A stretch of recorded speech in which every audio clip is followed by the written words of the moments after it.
Drama serial की शुरुआत होती है और अनुपमा पंडित जी से कहती है, आप तो बहुत किस्मत वाले हैं, आपके बच्चे आपसे बहुत प्यार करते हैं।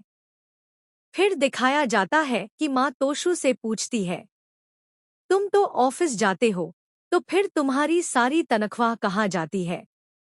तभी एंजेल कहती है, कौन सा ऑफिस? ये रोज जुआ खेलने जाता है, ये किसी भी ऑफिस में नहीं जाता। माँ तोशु के मुंह पर थप्पड़ मार देती है।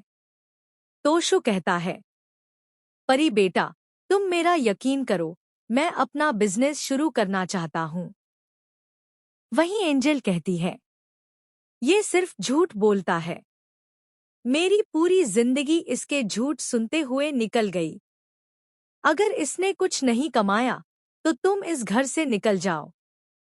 दृश्य बदलता है।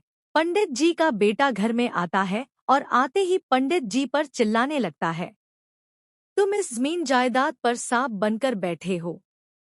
तुम्हारे लिए अच्छा यही होगा कि अपनी जिंदगी में ही यह जायदाद मेरे नाम कर दो। दूसरा दृश्य। परी अपनी माँ से कहती है, जब मेरे ससुराल वाले मेरे मायके वालों के बारे में बुरा बोलते हैं तो मुझे बहुत बुरा लगता है, लेकिन मैं कुछ नहीं कह पाती क्योंकि मेरे मायके वाले ही उन्हें बोलने का मौका देते हैं। माँ कहती है, मुझे माफ कर दो बेटी। इसी बीच पंडित जी का बेटा कहता है, मैंने आपका नंबर भी इसी वजह से ब्लॉक कर दिया था, आप बार बार फोन करके मेरा सिर खा जाते थे। मुझे आपसे बस एक ही काम है, मेरी जायदाद का हिस्सा दे दीजिए। अनुपमा उसकी बात पर आवाज उठाती है तो बेटा चिल्लाता है, तुम नौकरानी हो, नौकरानी बनकर ही रहो। वो चीजें तोड़ने लगता है और कहता है, मैं कल ही डीलर को लेकर आऊंगा और इस घर का सौदा करूंगा। अगर आपने घर नहीं बेचा तो मैं आपकी चिता को भी आग नहीं दूंगा। तीसरा दृश्य।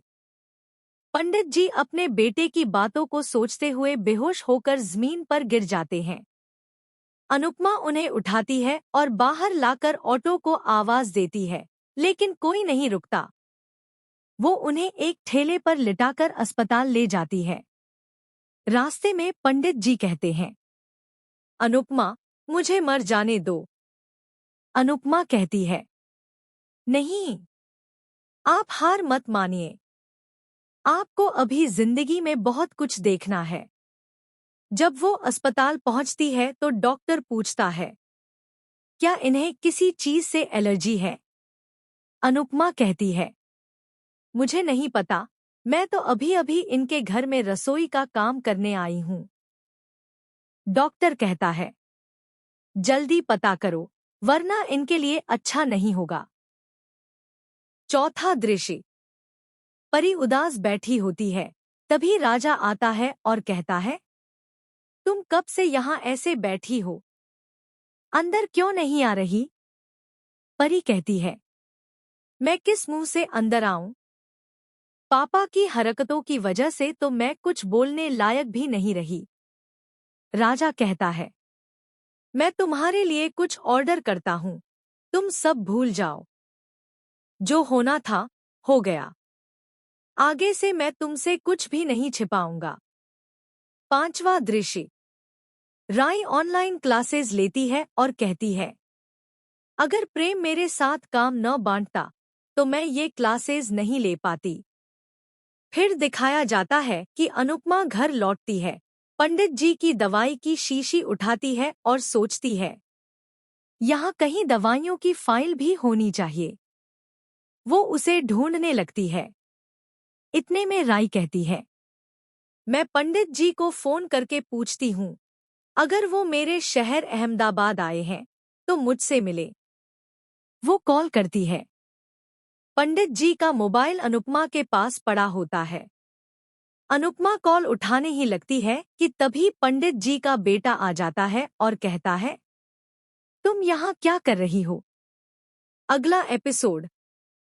पंडित जी का बेटा अनुपमा के खिलाफ पुलिस में शिकायत दर्ज करता है कि उसने पंडित जी के घर से चोरी की है और जमीन के कागजात चुरा लिए हैं। पुलिस अनुपमा को गिरफ्तार कर लेती है। अनुपमा कहती है, मैंने ऐसा कुछ नहीं किया।